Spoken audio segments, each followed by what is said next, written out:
Okay, well, it is 4 o'clock Central Time, so why don't we go ahead and get started. Let me begin by, again, welcoming everybody back to the SMU Physics Department Speaker Series for Fall 2020.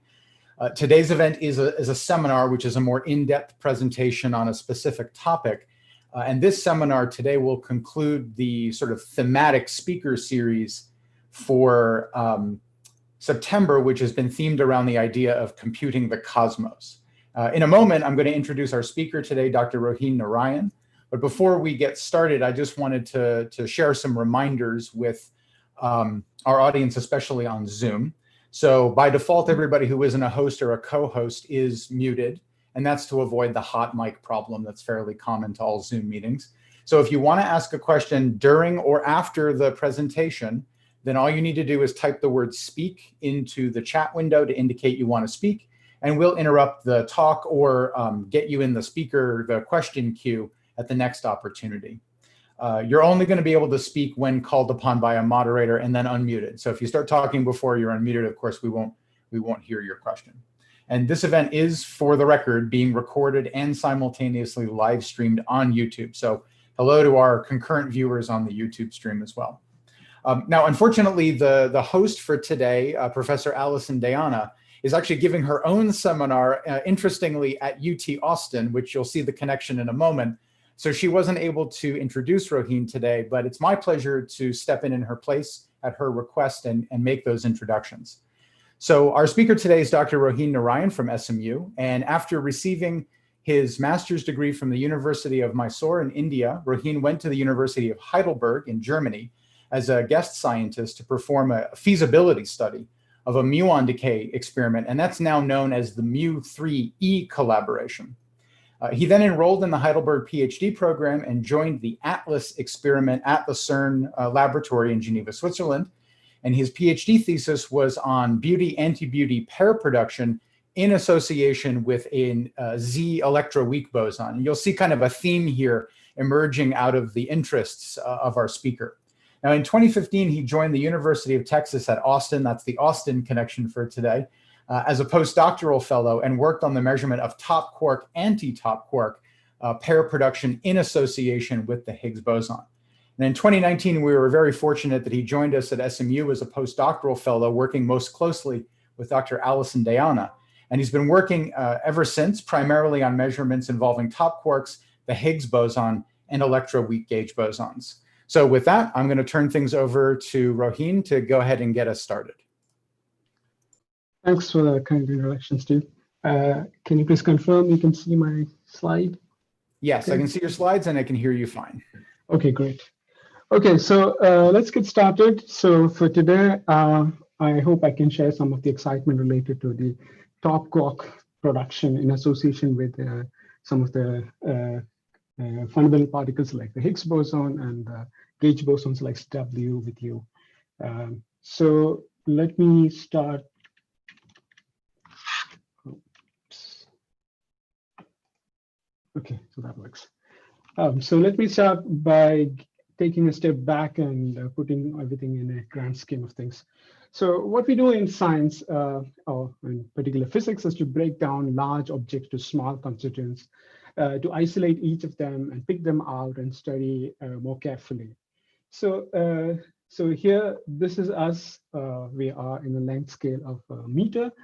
And then if we go above, so this is Earth, the length scale of 12,000 kilometers, and then all the way up to the galaxies and the superclusters and the observable universe. So the observable universe, the length scale involved is 93 billion light years.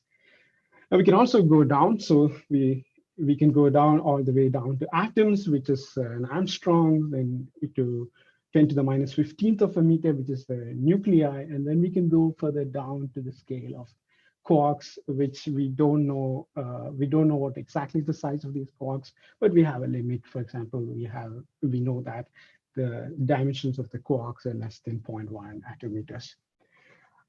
We don't yet know if the quarks have constituents. There are people searching if there are constituents for the quarks, the structures with the quarks and the leptons, for example, like the electrons, but no one has found anything. It's still an open question. So the question that how much we can go bottom is still open.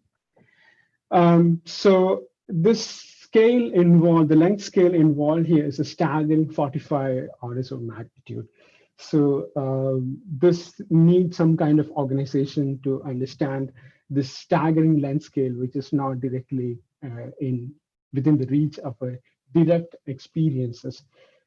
So we devise sophisticated mathematical models to digest this huge staggering length scales and energy scales to come up with a scheme of things which which makes some sense to us.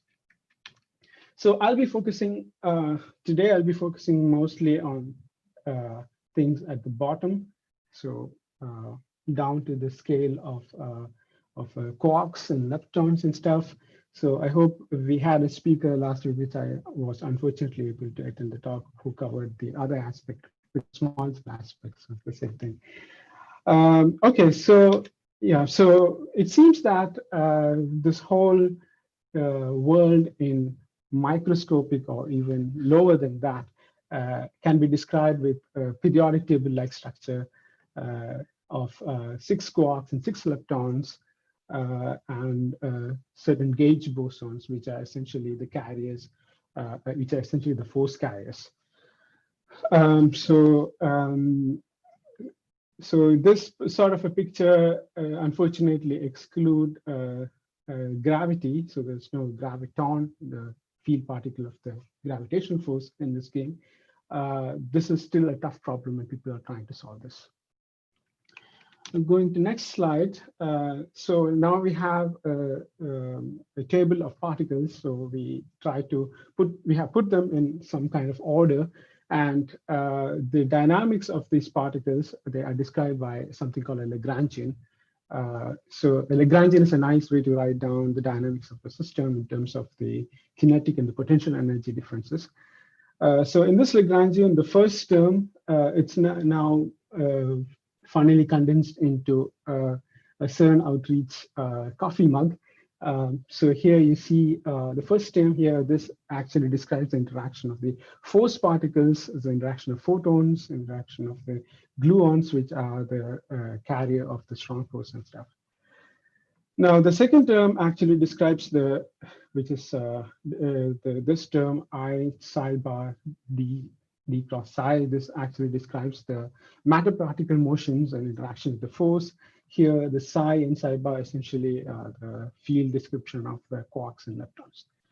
And the third term, which is sort of quite important, this is actually the description of the matter particle interaction with the Higgs field. So we will come to that and describe a little bit more what exactly is the Higgs field and why this Higgs field is required in the Standard Model. And finally, the last couple of terms, these describe the Higgs field motion and interactions and the Higgs self interactions. So this sort of a picture, now this sort of slightly complicatedly looking graphic representation of all the particles show the interactions between these particles and the interaction of the particles with the force carriers. For example, the photon interacts with all the charged particles, electrons, muons, and the taus, and also the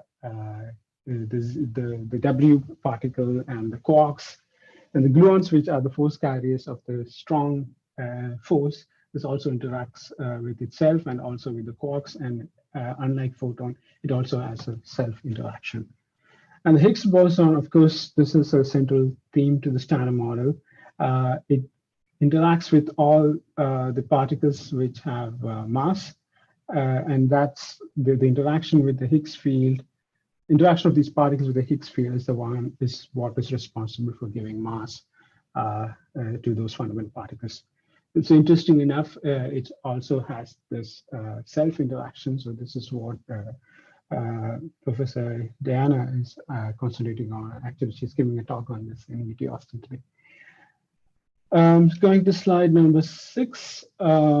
So yeah, it's worth pointing out that there is the seeming order in this Standard Model arrangement of particles for no clear reason. We don't know why this is exactly the case. That's actually one of the open problems in particle physics. So it seems like the particles are organized in 3 generations, and the particles that make up our cells and the most things that we see around are made of these first generation of particles, the up-down quarks and in the electrons. So here is an example given. The hydrogen atom, it's actually made of proton and the neutron. The proton is actually UUD, and the neutron is actually DDU.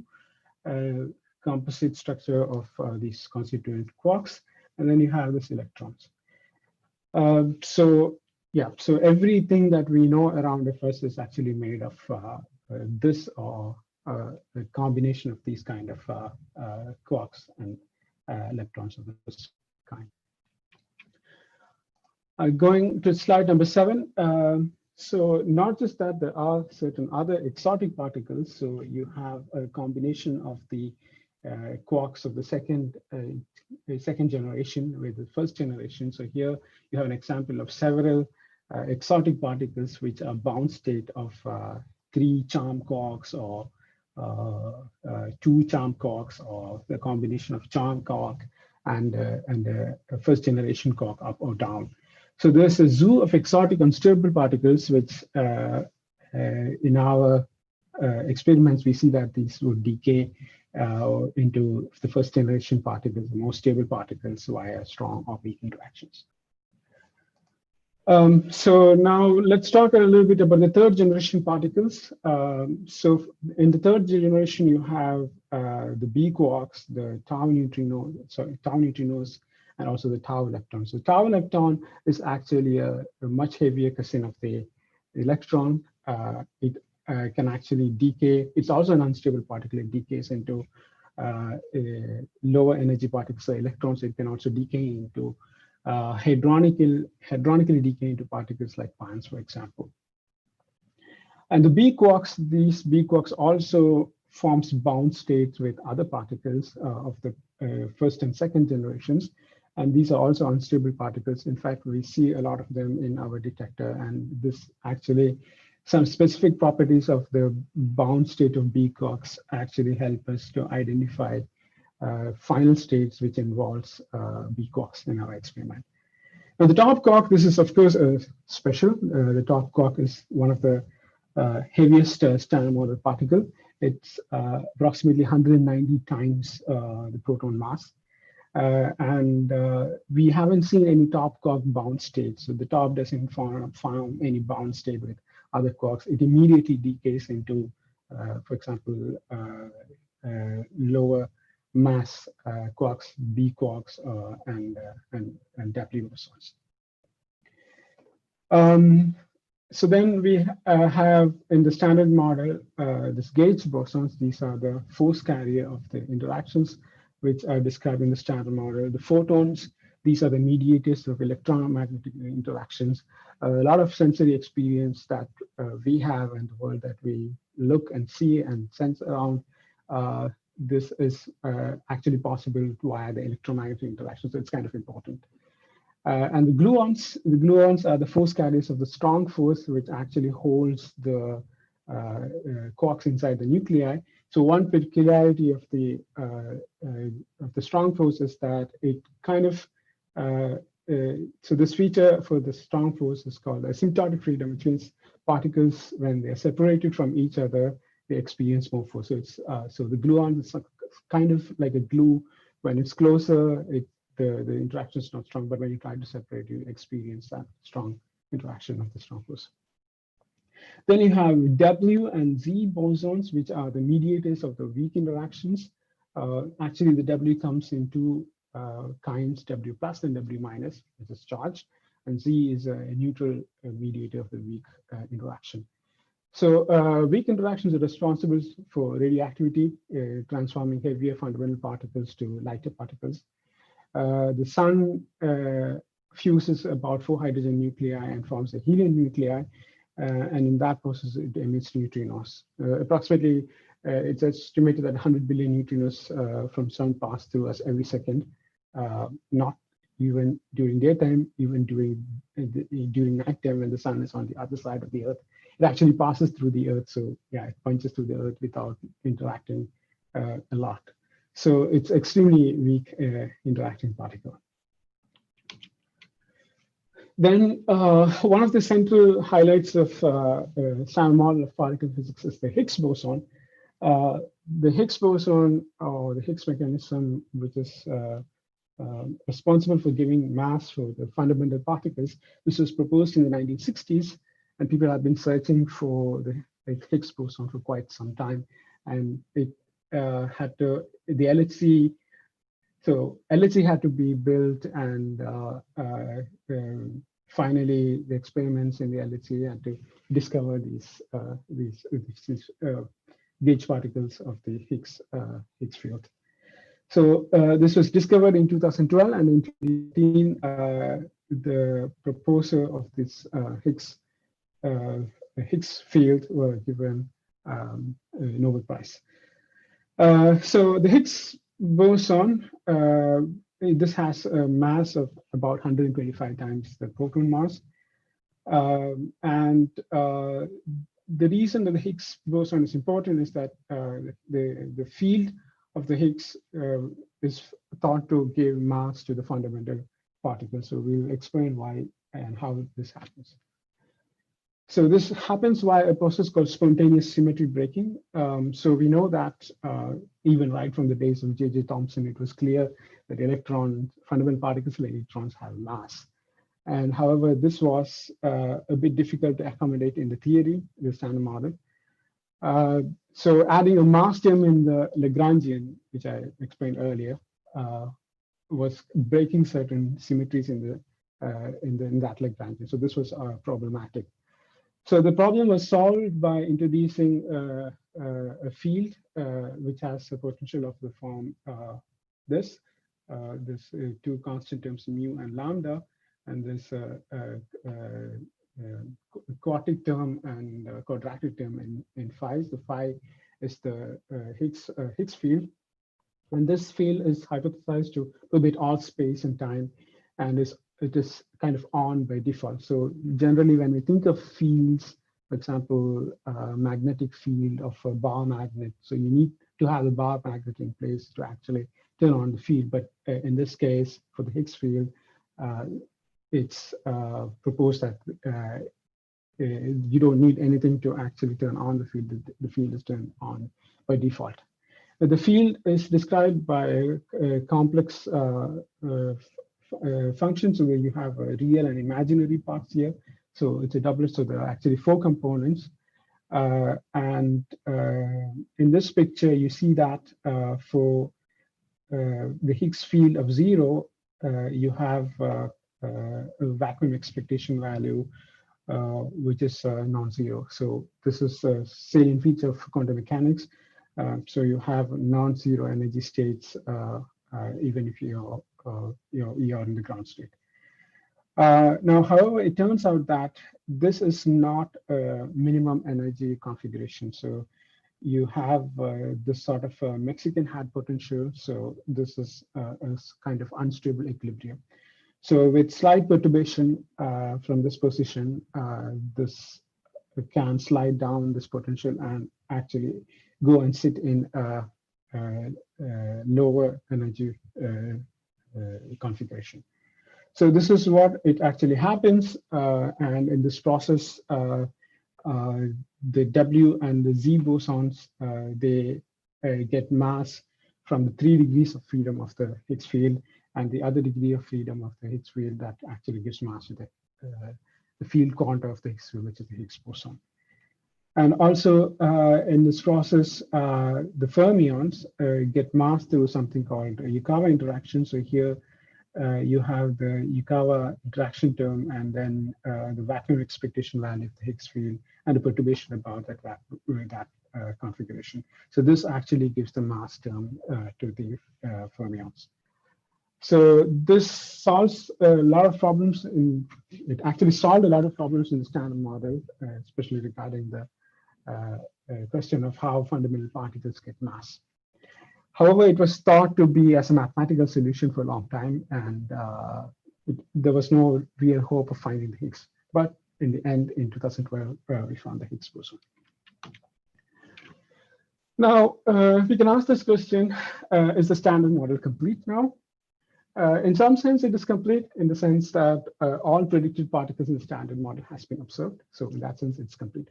However, there are certain phenomena that it can't explain. For example, as I said earlier, it doesn't describe gravity. The quantum theory of gravity is still not within our reach. So there is no unified description of all the 4 fundamental interactions. And from cosmological observations, we know that about 25% of the matter in the universe interacts gravitationally, only gravitationally. And we have seen these sort of gravitational interactions of these unseen matter, which doesn't interact electromagnetically or any other known interactions. So there is no explanation for this in the standard model. So this is still an open item. So we need to have a unified description of these 25% of matter, which is in the universe. And the cosmologist also tells us that there is a certain kind of energy that is responsible for the accelerated expansion of the universe, which is called the dark energy. And yes, there's no description for the dark energy as well in the standard model. And also, we must notice that these particles that we see, for example, the up-down charm strings, there are also antiparticles for these. And one of the problems that we still don't know the answer to is that why are there more matter particles than antimatter particles? So there seems to be symmetry, a broken symmetry between the number of matter and antimatter particles in the universe, but for which we don't have any answer. So there's a lot to be decided, understanding if the standard model is actually an approximation of some higher theory, which explains some of the puzzles. So people have been searching for this higher theories at LHC and many other places, but so far they are not so successful. So one interesting aspect of the standard model, so since people are not successful in finding out a higher theory, there are many other ways you can actually probe if there is, if you can push the standard model to some limits and gain some insights regarding the structure, regarding some of the unexplained features in the standard model. So one interesting aspect of the standard model, the top quark and top quark mass and its Higgs boson mass and its implication on the fate of the universe. So let's project this Mexican hat potential to 2 dimensions. So all I did is that I just compressed that 2-dimensional description into 1 dimension. So here you have the Higgs field on the x-axis, on the y-axis you have the Higgs potential. So this is not 0. This is actually the point where we are currently now.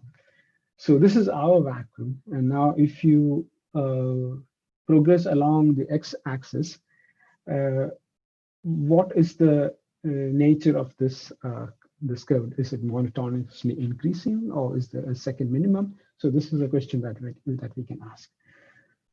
So it seems that if there is a second minimum in this potential, then quantum mechanics tells us that there's a finite probability of tunneling of this state from here to a lower metastable state. So this is an open question. So it seems that given the mass of the top quark and Higgs mass, we are sort of in like a knife edge situation.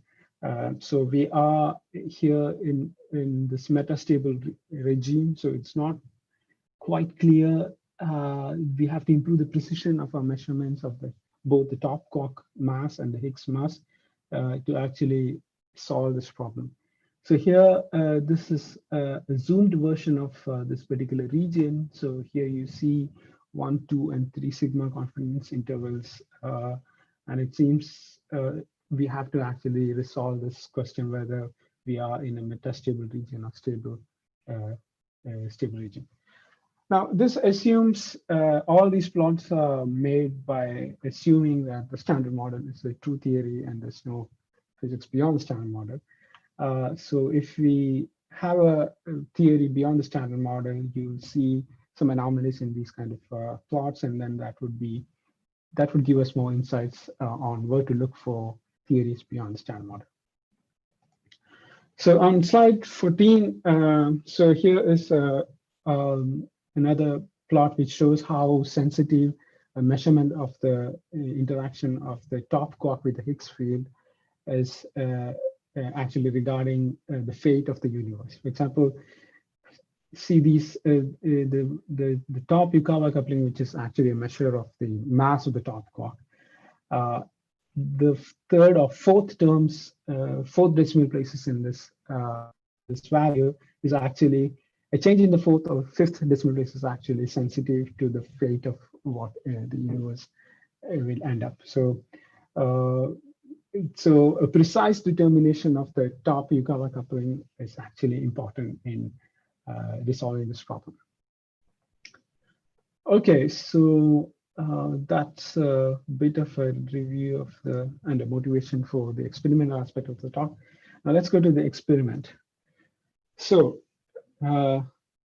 so where we are, so we are at the Large Hadron Collider. So this is a proton-proton collider sitting in the sitting at the border between Switzerland and France. So here you can see the Alps a bit, and I believe this photo was taken from another mountain which is close on the near end, which is the Jura. So you can actually see the Geneva airport here and the main CERN campus, the CERN campus. So the ATLAS experiment, which is one of the general purpose experiments, is sitting closer to the CERN main campus. And there's another complementary, also general purpose experiment, CMS, which is sitting exactly opposite side of this ring. So this ring is actually 27 kilometers long. And there are several other experiments, for example, a LEAS experiment, which looks at the heavy ion physics and the exotic matters that existed during the early phases of the universe, like quark gluon plasma. Then there's this LHC-B experiment, which actually studies the B physics aspects, the CP symmetries and stuff. So now going to the next slide. So how would it look if the LHC was in SMU?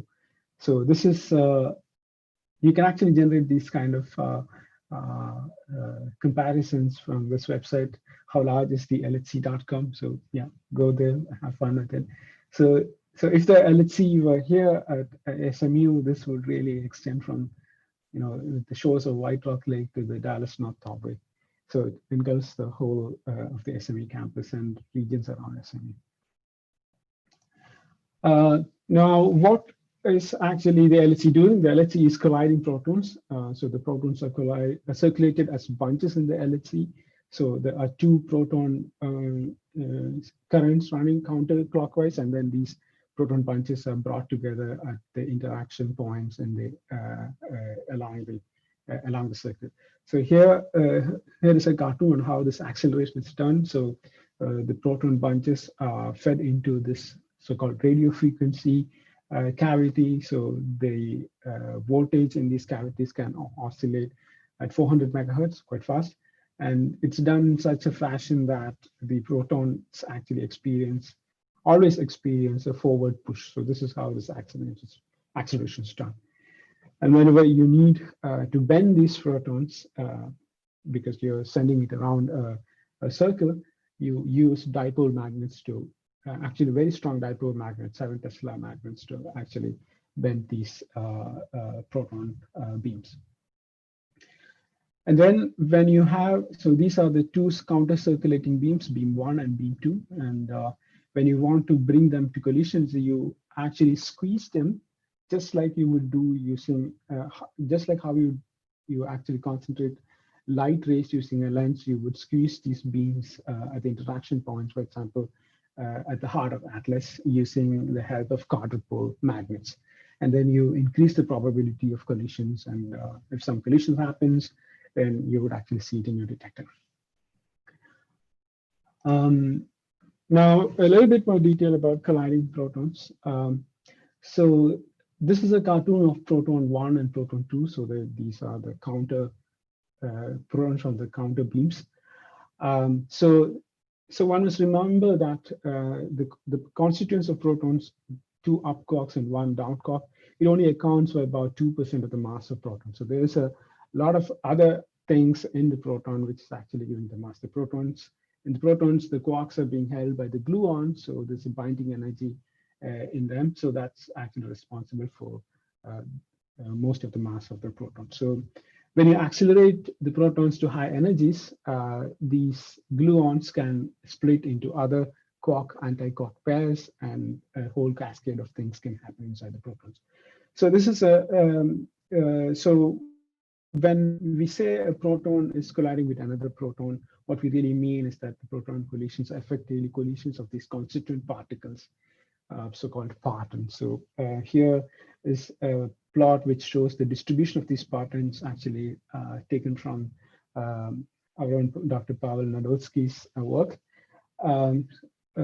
So here you see, what you see here on the x-axis is a variable called x, which is actually the longitudinal momentum fraction of the particle or of the parton, and actually the distribution of those particles. So now what you see is these parton distribution functions, so up, down, strange, and anti, up, down, and strange. So what I want to emphasize here is that for a proton, the luminosity for the gluon, this is actually quite high. So this gluon PDF is actually scaled down by a factor of 5 because it couldn't fit in the spot. So whenever there is a proton-proton collision happening, there's a high chance of gluon-gluon interactions happening as opposed to quark-quark interactions. Now, so that's what a little bit about the phenomenology of the proton-proton interaction. Now let's go discuss a little bit about the detector, the Atlas detector. That's what I'm working on. So the Atlas detector is about 7,000 tons in weight. It has a length of 44 meters and 25 meter in diameter. So I think it's if you wrap this whole detector in a waterproof container and dip it in a sea or something, it would still float. It's mostly air, so yeah, the density, average density is actually less than the density of water. So it has an onion shell-like structure. So at the heart of it, there is these silicon detectors. These are pixel technologies, just like what you have in your cameras. So these pixel detectors precisely measure the position of the particles which are coming from the proton-proton interactions.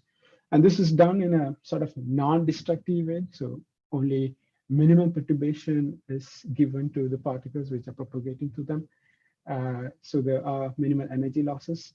And then subsequently in outer shells, for example, the calorimeters, the particles are completely showered, and a destructive way of measuring the particle energy is performed in the calorimeters in the outer layers. And then notice that there is also outer layers called the muon system, where the energy or the tracking, the bending of the muons are measured in a magnetic field. So the muons are a little bit special. These are minimum ionizing particles. They can actually punch through the calorimeter material as well. Okay, so that's about Atlas detector. And with the data, so we've been operating the Atlas detector for several years. Between 2015 and 2018, there were many measurements done using the Atlas detector. So here is a list of the measurements that has been done. Higher rate processes at the top and extremely rare processes at the bottom. So here we have PP interactions, then the elastic interaction of PP to PP, and then pp to w, then pp to z, pp to dt bar, so likewise. So the important point that I want to stress, and the point of showing this particular plot, is that across all these measurements, there's no serious tension between what is observed and the standard model expectation. So that's what you see in this data over theory, which is about 1. So every measurement is centered around 1, or there are some tensions here, but this is not so significant. So how do we do these measurements? So this is done using the, as I said, the detector subsystems. So here, here's a cartoon representation of the transverse view of the Atlas detector. So as I said earlier, so this is pixel and SCT layers, which are the silicon technology detectors using the silicon technologies, and then there's the transition radiation detector, which is a gas detector, which doesn't dissipate much energy of the particles passing through them. Then we have the electromagnetic calorimeter, electronic calorimeter. The electromagnetic calorimeter actually measures the energy of the electrons and the photons, and the hadronic calorimeter actually measures the energy of hadrons, like protons, neutrons, pions, and stuff like that. So whenever, also want to stress that whenever a quark is produced in the primary interaction, it actually cannot exist by itself. It undergoes a shower, and then a stream of particles is produced, and these would be pushed towards the detector side, and you would see a stream of particles in the detector. These are called typically called as jets. So that's a very simplistic view. So what happens in reality is that we have several collisions in proton-proton interactions. So you're actually colliding proton bunches. So there's a chance that many protons can collide. So here is a typical proton-proton bunch cross, which actually shows several interaction points. So one of the challenges is actually to separate identify these primary vertices and assign particles to whichever primary vertex they are coming from. And this also causes a lot of spurious energy depositions in the calorimeter, and we have to suppress these energy depositions or subtract these energy depositions. So that's one of the huge challenges in the whole scheme of doing a collider, a hadron collider experiment. Now, since I also have worked on, have some interest in data quality, let me also describe how the Atlas data taking and computing works. So I actually want you to concentrate on this region, only this region. It looks a bit complicated, but this is the whole thing that I want you to concentrate on. So there is data coming through, and so we have a chance of assessing the quality of the data at the earliest stage, which is happening live in Atlas control rooms. So there are people who are looking at certain plots which come from this live data and making sure things don't go bad. So if there are things which are going bad, then they are notified to the experts, and the experts come and try to fix these problems. Then we have slightly delayed, at a delayed point, we can also intervene and correct for the mistakes that has occurred in the data. So the first step of it is there is an express stream, which is a sub-selection of the data that is being stored in the disk. And this is actually compared to certain reference runs. And then the data that is coming through is compared to the reference, and then a certain offline experts check if this makes sense. And if it doesn't make sense, then you can decide whether to throw away some sections of the data or actually apply corrections for this. So that happens in the next step. So you apply some calibrations and alignment corrections and noise maskings, and these results are also again checked against a standard reference, and data quality experts would check that. So once you make sure everything is fine, then you have almost a week's time to actually process data taking run. And then once that happens, you have this data available for your physics analysis. Okay, so what happened between 2015 and 2018 is that we have collected a lot of data, and LHC actually has delivered 156 inverse femtobarns, let's call it in some arbitrary unit. It's a measure of how much data you collect. So 156 arbitrary units of data, and Atlas actually recorded 147 of those arbitrary units. And out of that, 139 arbitrary units of data were actually good for physics. So how did we do this? So over the years, so you can see the data quality efficiency as a function of the arbitrary units over different years. So we see here that over the years, the efficiency has increased. To begin with, 2015 is down here, and 2018 is up here. So with more and more experience, we actually managed to increase the efficiency available, efficiency in data available for physics, perform physics analysis.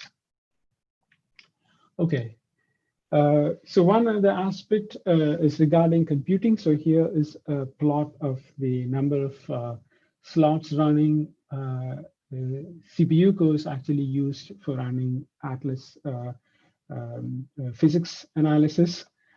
So this is over many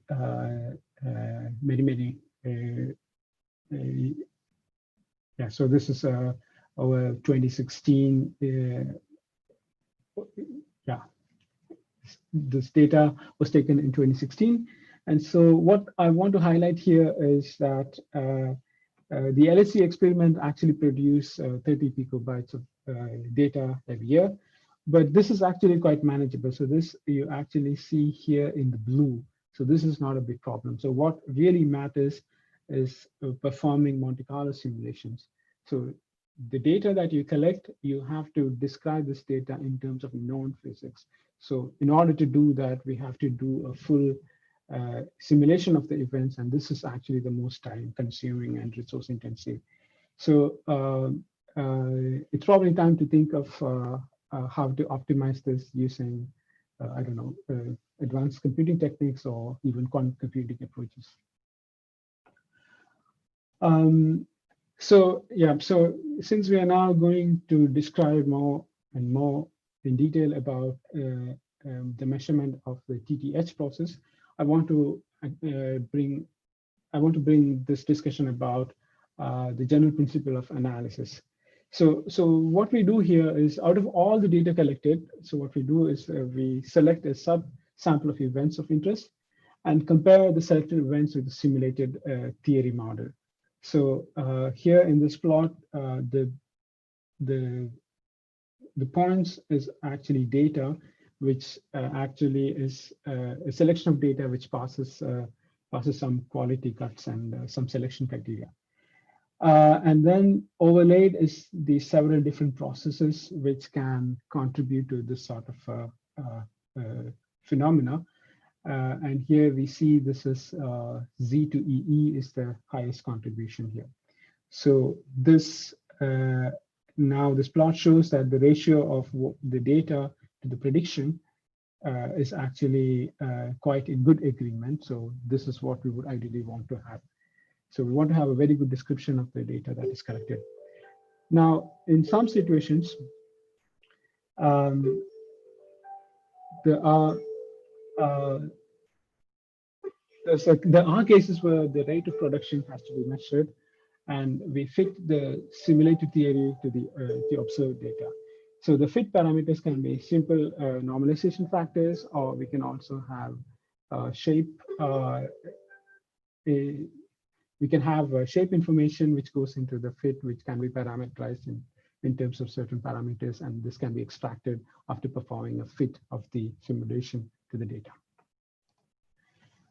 So that brings to the discussion of the top quark pair production of the LHC. So here is the top quark pair production cross-section measured by ATLAS at different center of mass energies. So down here is a measurement at 7 TeV, then 8 TeV, and 13 TeV. So there's this huge rise in the total TT bar yield for 13 TeV. So this actually makes the LHC a top quark factory. So there are several millions of TT bar events ATLAS has recorded between 2015 and 2018. So this also means that rare top processes with associated production of, for example, Higgs W or Z boson, and even rarer processes like 4-top TT, these are now becoming accessible at the LHC and can be measured. So this opens up a new avenue of precise measurement of rare processes, which has not been measured yet. And hopefully this would show us some light into the physics beyond standard model. So here is a event display of the actual top quark prediction at LHC. So this is the transverse view, and this is a cutaway view of one of the TT bar event. So you have in a top quark decay, you have the two tops immediately decaying to a W and a B quark. So you have two B quarks in TT bar event. So these are manifested as B jets. And then the W bosons, which can decay into leptons. In this particular example, in this particular case, those W bosons actually, one of them decay into muon and the other one decay to electrons. So the green one is electron and the red one is muon. So it's also seen in this cutaway view. So in the outer muon system, you actually see the hit of this muon track. And in a colorimeter, you actually see the deposition of the electron energy. So yeah, so there are some challenges in these measurements. Pileup is one of the challenges, as I described earlier, and there are some other challenges as well. So although there are approximately 10 top quarks produced every second in PP collisions at LHC, all of them may not be seen in the detector due to efficiency effects or acceptance effects of the detector. So we also have calibration effects. So we need to understand the detector, the difference between simulation and real data. This is also crucial. And then there are theory uncertainties. These are not, we as experimentalists are responsible for that. So when you calculate the cross-section of a particular process, there's always a truncation involved in the perturbative expansion. So higher order corrections may matter in certain processes, and calculation of those processes are limited by available technologies for doing those calculations. So understanding the detector, so here you see the scale factors related to the electron energy measured in the ATLAS detector. So this is spanning over a range in eta. Eta is actually the longitudinal coordinate, either both in backward here and forward direction. So here we see that this is extremely well understood, the description of the differences between the measured electron energy and the simulated electron energy. So that's quite well understood, but that's not so much the case for the jets. So the jets are a bit complicated. So you have here the resolution of the energy of the jet as a function of the energy of the jet. So lower than, for example, lower than 90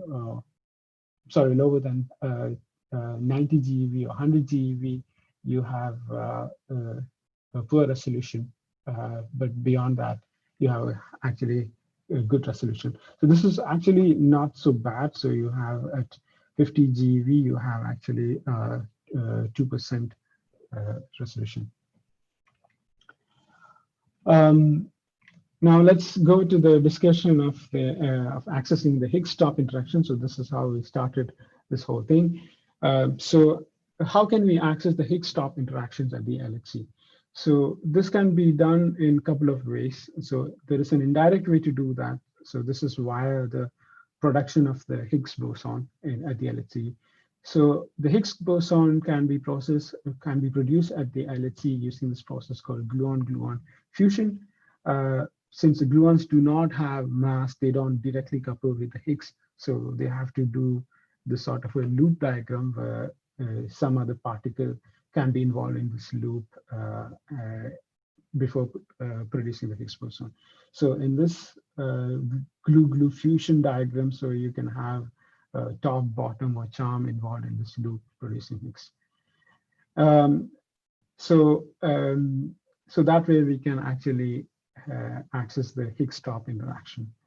Now, via the decay of the Higgs, so the Higgs can decay into gammas, photons. The photons are again massless particles, so they don't directly couple with the Higgs. So this will also happen via a loop diagram. Now, since there are multiple particles involved in these loops, this is not a direct way of accessing the Higgs top interaction. So one direct way of accessing the Higgs top interaction is via this process called TTH. So this involves two top quarks and a Higgs boson. So there is this Higgs top vertex here. So you have the direct access of Higgs top interaction. So this is the interesting process to actually measure the top Higgs couplings. Now, experimental challenges regarding this measurement. The standard model expectation for this process is 507, approximately 500 femtobarns. So that's about 1% of the Higgs total Higgs cross sections. So that's which means it's an extremely rare process. So you need to have sufficient statistics to measure this process in a meaningful way. And then since you have different possibilities of Higgs decay, Higgs can decay into BB bar, gamma gamma, tau tau, W, ZZ. There are many final states possible. So you have to actually pick out the final state which is interesting to you and perform the measurement. And then the backgrounds for this involves TT bar plus heavy flavor in case of TTH BB production. And in case of TTH multileptons, which is what we'll be discussing today, you have a background process which mimics the signal, but it's actually coming from a different kind of process. For example, you have TT bar plus W. So this W can decay electronically, and this can mimic the signature of the TTH signal. Same thing can happen with TTZ as well. So in case of TTH gamma gamma, so you have the TT gamma as background, but in this case, you have this, you can fully reconstruct the photons, and you have the resonance peak structure here. So you can actually gain a lot with that kind of a feature of TTH gamma gamma decay. So now we'll be focusing on TTH multilepton. So this is a little bit complicated looking topology of TTH multilepton interaction. So you have two gluons coming from the protons, and then they emit a top and anti-top and a Higgs boson.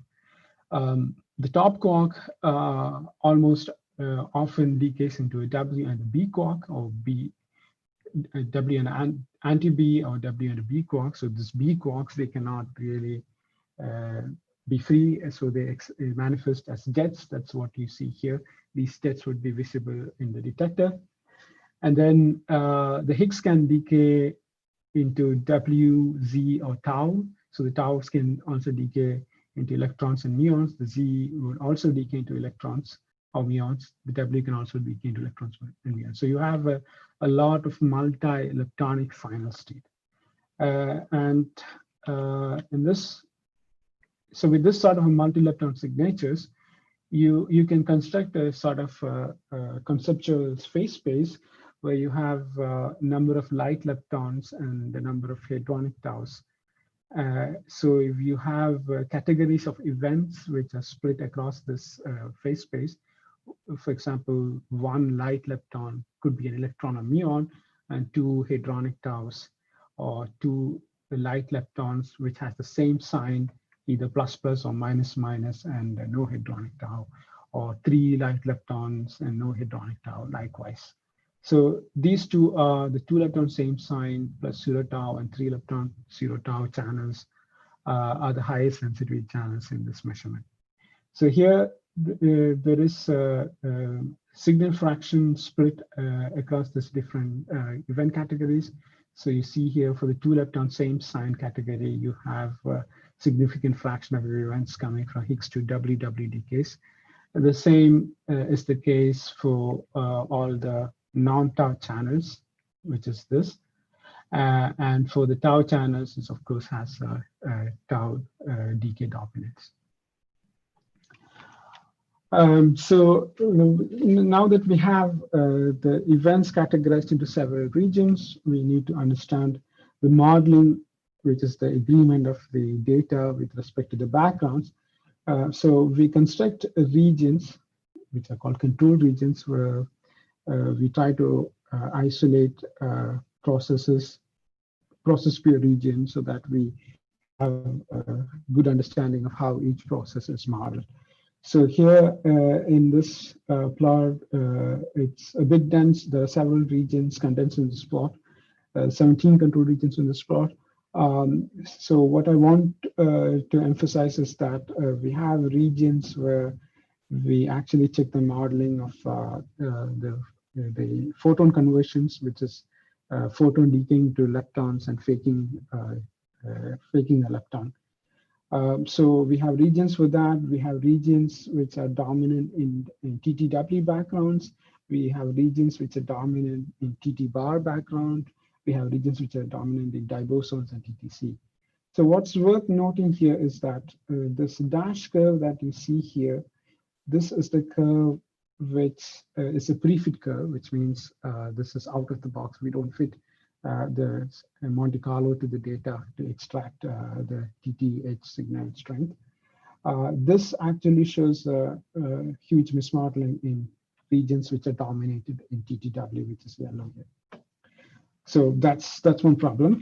This can also be seen in signal regions which has a certain high fraction of TTH that are dominated in TTW. So here there are signal regions. These are signal regions which are dominant in TTW. You can see it in yellow. And there is a huge mismodeling seen here. So that brings to this discussion of the problem with the TTW modeling. So in this plot on the right, you actually see the modeling discrepancy again in the dash curves before doing the actual fit in a spectrum of number of jets involved in the final state. So the reason that this is happening, we still don't know why this is happening, what's the problem with TTW, but there are some discussions happening. So at the leading order in perturbative expansion, TTW is a quark gluon initiated process. So you have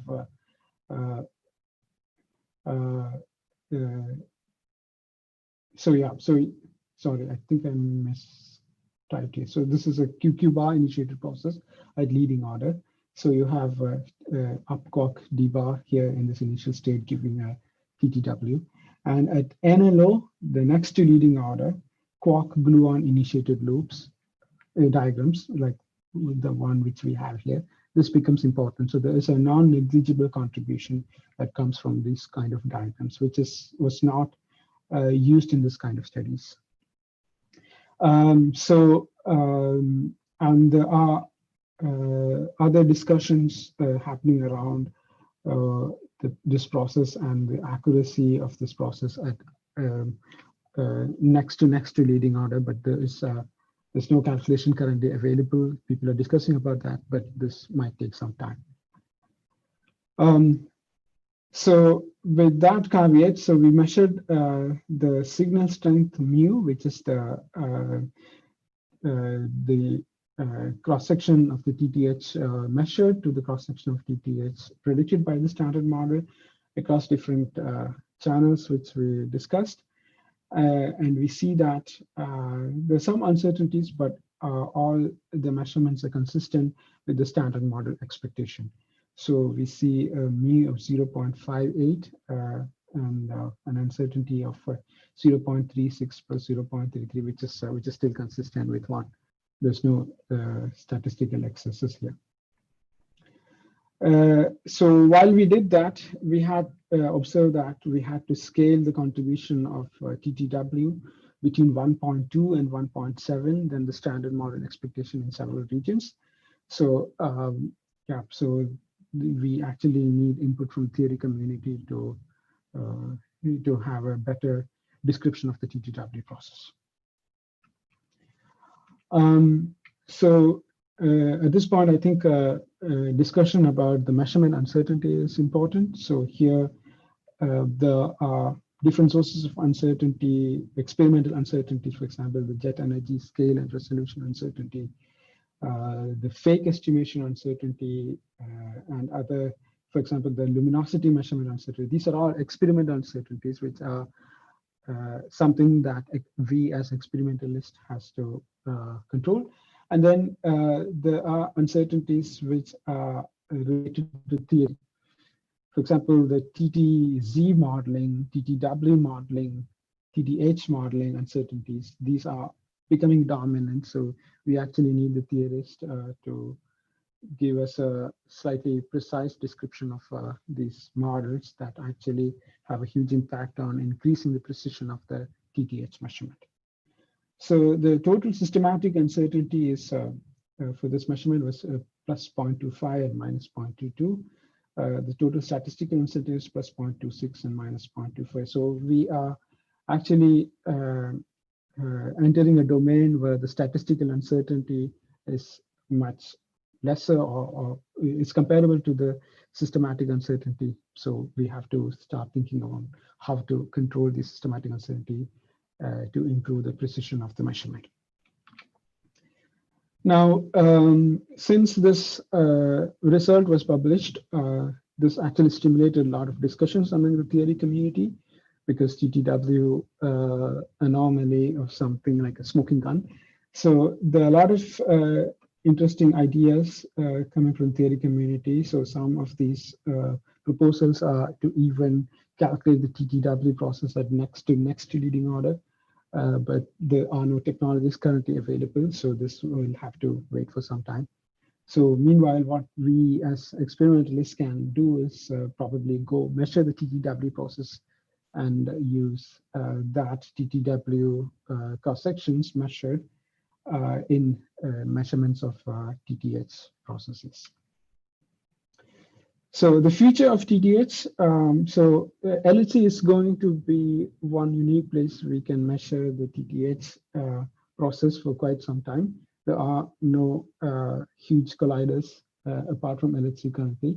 There are plans of Higgs factories, international linear colliders and stuff, but it's still in the discussion. So there's no collider, an alternate collider for the LHC.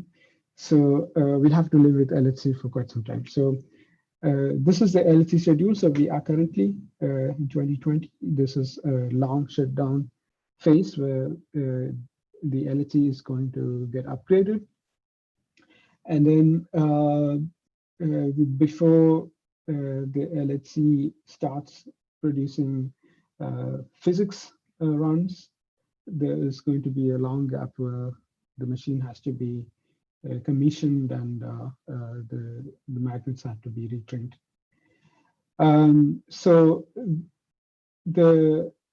And then beyond that, there is this long shutdown too, where the LHC would undergo further upgrades to increase the luminosity further higher. And this is something called high luminosity LHC. The ATLAS experiment will also be upgrading its detector components to cope up with this increased luminosity over these several planned phases. For the LS2, which is happening now, the ATLAS colorimeter is also having some upgrades. With the upgraded run LHC. In run 3, the LHC will deliver up to 1.5 times run 2 instantaneous collisions. So this will increase the pileup, but at the same time, it will also increase the rate of events. So we have a higher chance of finding more and more rare and interesting events. So the Atlas, yeah, as I said, this is the colorimeter system. So the granularity of the colorimeter system is going to be increased so that we can cope up with the increased instantaneous luminosity situations.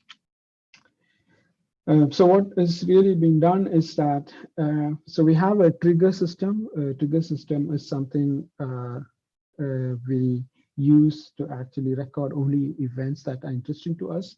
So we don't have to record all proton-proton collision events. We only record events which are interesting to us.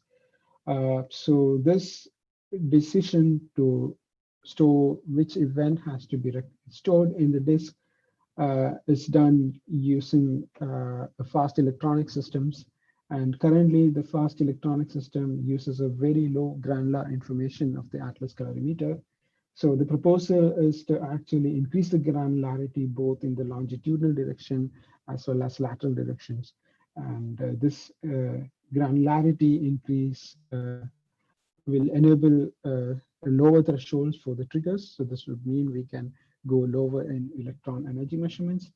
And for example, here, for a given 20 kilohertz rate of a trigger, this is the current situation. So we have to have a 30 GeV threshold, and this we can reduce down to something like 20 GeV.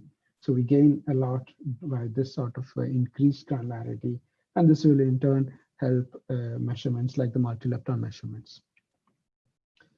So with this, I come to the conclusion. So the associated production of top-quark pairs along with Higgs boson is an important process to be probed at the LHC. With more data coming, the LHC has a with more data coming from the LHC, we have a very good understanding of low rate processes like TDW. This is becoming more crucial for the precise determination of processes like the TTH. So for the future detector developments will help in improving the ability of the measurements with multi-electronic signatures at Atlas. So there is a better and more far-reaching prospect for TTH measurements at the LHC. Yeah. So thank you for your attention. Okay, yeah, no, thank you very much. And I'll try to give you a little simulated applause here, but people can hit the applause button in the chat window.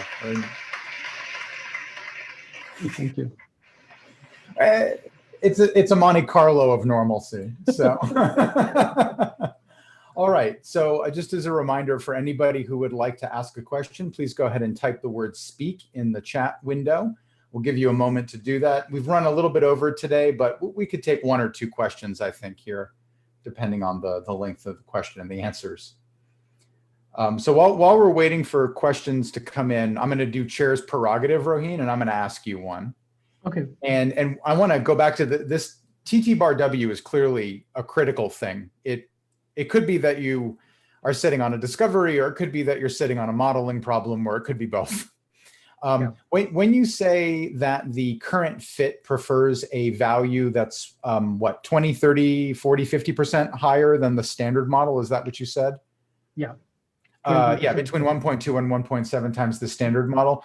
Yeah. When you say the standard model, do you mean next to leading order calculations or just leading order calculations? Okay, so what I mean is next to leading order calculations. So okay. The model that we use for TTW is a next to leading order in inclusive TTW, which means TTW, just the TTW. But you can have processes like TTW plus 1J and 2J, 2 jets, for example. And these higher, these processes, TTW plus 1 or 2 jets, these are done at leading order precision, but the inclusive process is done at NLO precision. Okay, and then so just checking to see if anybody's asked to speak, but I'll ask a short follow-up question then on the on that nice table you showed where you really break down all the statistical and systematic uncertainties. Yeah. So TTW currently the modeling is 5%, something like that, right? So in terms of your overall systematics, it looks in general like about 40 to 50% of the systematics are coming from theoretical expectations. Is that a safe thing to say? Right. Yeah. Yeah. So, and while it's interesting that this has stimulated discussion in the theory community, are there any organized forums in place to get this conversation going about improving? I mean, there are a lot of modeling uncertainties here across many different things. So it looks like this is a lot to coordinate. Is there a body that's trying to coordinate improvements to these theory uncertainties? Yeah, so before the pandemic struck, I was actually at CERN for a theory crosstalk where we had an interaction with theorists from Lund. So this was quite fruitful. So we had great discussions with the theorist, and they are aware of the problems that we had. And there's still a communication channel happening between us and the theorist. So beyond that, there is also this LHC Higgs cross-section working group where these discussions happen. So we have a forum where we talk with the theorist as well as with our colleagues in CMS experiment, where we see what kind of modeling they use and they see what modeling we use. So to have a unified approach and having a common baseline for the backgrounds. So this discussion is also up. So this is also going. I think last week or so we had one discussions where which was dedicated for the TTW modeling. So yeah, so these discussions are happening across different forums. The LHCP conference had particular session dedicated to the TTW modeling, and there was the STOP conference which happened in I think early this month. But there was also a discussion about the TTW problem. So people are aware that there's a lot of discussions happening, and there are also common platforms where people can come together and discuss this. Yeah. Okay, great. All right, last chance. Anyone have a question for Rohin that isn't me? Okay, well, I don't see any other questions, Rohin. So this was a very, very thorough and comprehensive talk. Thank you for introducing us to this subject so well. And we are all done for today. So we're going to go ahead and close out the event. So thanks, everybody. Thanks everyone for connecting. Thanks, Dave.